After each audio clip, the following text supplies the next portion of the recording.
and our friend Dwayne. And Dwayne, thank you so much, man. I do appreciate it. I see Dwayne's comments on my videos all the time, and Dwayne is really awesome. He always provides a lot of great insights. So thank you, Dwayne. I appreciate you, brother. But he's saying people forget the pandemics. The pandemic screwed Disney financially for over a year. This is payback time, I hope, for third park because demand had returned.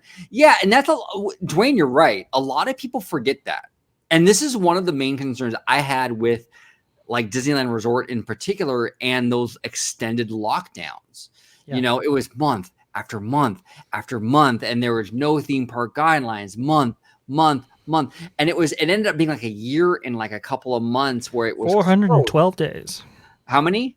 412 days. 412 days. And you think Disney's gonna reopen and just be like, hey, business as usual, we're not gonna cut anything, and every cast member is gonna keep their job, and it's gonna be utopia, and there's gonna be rainbows and unicorns. It's not gonna happen that way. Of course they're gonna lay people off, of course they're gonna make cuts, of course they're gonna downsize. This is what companies do when they take billion-dollar losses. Disneyland, and especially the bigger the company, the harder the loss. Right. Oh, yeah. Right. Exactly. These companies don't. Disney, I know a lot of fans want to think Disney's invincible. It's like some God-given right. It'll always be here. That is not true. Do not get comfortable with the idea that Disney will always be here. Sears was the invincible company in the 80s. When I was a kid, the Sears catalog was the Bible. Okay, during Christmas time, the Sears catalog was the Bible. It was the most in-demand thing ever. Sears no longer exists. Okay, Disney could easily become Sears. Yeah. You can't get comfortable with the idea of Disney just always being here. Disney took a billion plus loss when the parks were closed for all that time. They have to recoup that. It's either that or the parks get spun off to some other company or whatever. But these kind of things, these companies have to recoup that money somehow. They just have to. They do. And that's almost happened in Disneyland and Walt Disney World's history multiple times, where the parks were this close to being spun off or any number of things happening to them. Look, it's like you said, OG, it's just we think of Disney as this kind of institution that we pass down, and then it will always be here. And it's like there's no guarantee that's going to be the case. I mean, just think of Kodak, right? I mean, they were the biggest company ever, and then once digital cameras came out, that's pretty much it. They didn't correct course fast enough, and they were on the outside looking in at a certain point. And that's why the recent photo supply store went from the Kodak photo supply store to the Nikon photo supply store or whatever. But I mean, I have to admit, actually, I was one of those people, like you automatically assume, Disney's not going anywhere. And then when the Pandy showed up, it's like, oh my gosh, this is reality. Mm-hmm. Yeah. I mean, that is the case. I mean, right. We always, the prior scenario that I would talk about was like, what if people just decided to stop going to theme parks? For a little while there, that might have kind of been the case, depending on how this the Pandy all shaped out. Maybe people don't feel comfortable. Maybe people have reservations about it, and so forth. And what happens when Disneyland and Walt Disney World are empty? What does that do? Where do they go from there? How do they course correct? So they have to remain relevant in all kinds of respects, in all kinds of ways, in order to stay ahead of these curves and to keep these parks occupied. Yeah, no, 100%. 100%. Disney is not invincible, you guys. Yeah. Disney could just as easily become Sears or Blockbuster or Tower Records. It can go the way of the dodo bird, basically. Okay. So, it's the biggest company right now, but that doesn't mean it's going to stay that way. A lot of companies that have been bigger and have been around longer have gone under.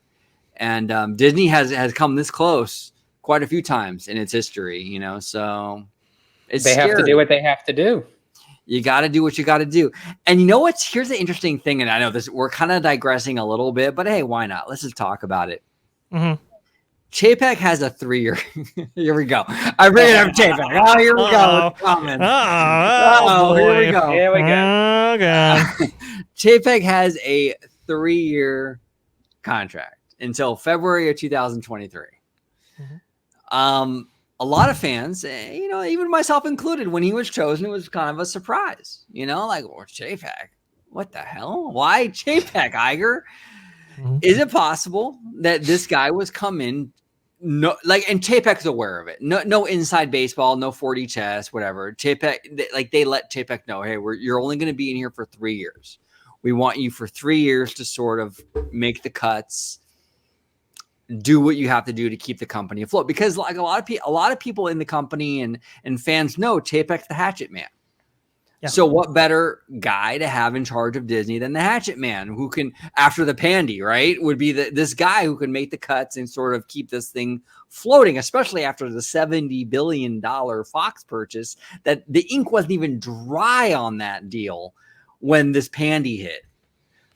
Is it possible that Chapek is in here as a wartime CEO for 3 years, and after the 3 years, it's kind of like a mutual agreement that he's going to leave and someone else will come in? What are your thoughts on that, Dre? Do you think this is possible? We've proposed that very idea on the show a couple of times, actually, that he was a guy that was just brought in to kind of preserve Iger's legacy on one hand, right, and also weather the storm. And it's a win-win for the board, because it's like, well, if he fails or if he has failures, we just pin it on him.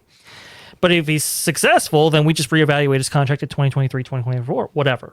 Right. And play it by ear, because he is a numbers guy. And a lot of people are saying, well, okay, he's bad on this, he's bad on that, which I will admit, I have my faults with him as well. But I mean, if you look at the recent quarterly earnings, I mean, it showed progress. No, I mean, yeah, Wall Street loves him for sure. The numbers are not bad right now. Because I mean, look at really the time frame when they appointed him as CEO, right as the pandemic started, right as the shutdown was going on. It's like, why would you want to then make one giant leap like that during a time when no one knew what the hell they were doing? It's like, well, right. I think Disney, in the back of their minds, I think they really did know what they were doing.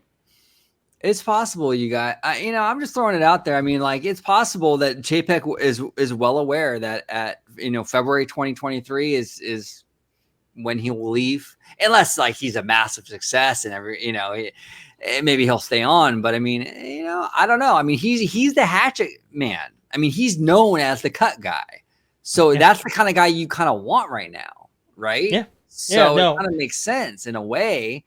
Now, long term, it might not make so much sense, though. So maybe maybe there is an end date for him, and maybe he's aware of that. I don't know, but it's interesting. It's very, very interesting.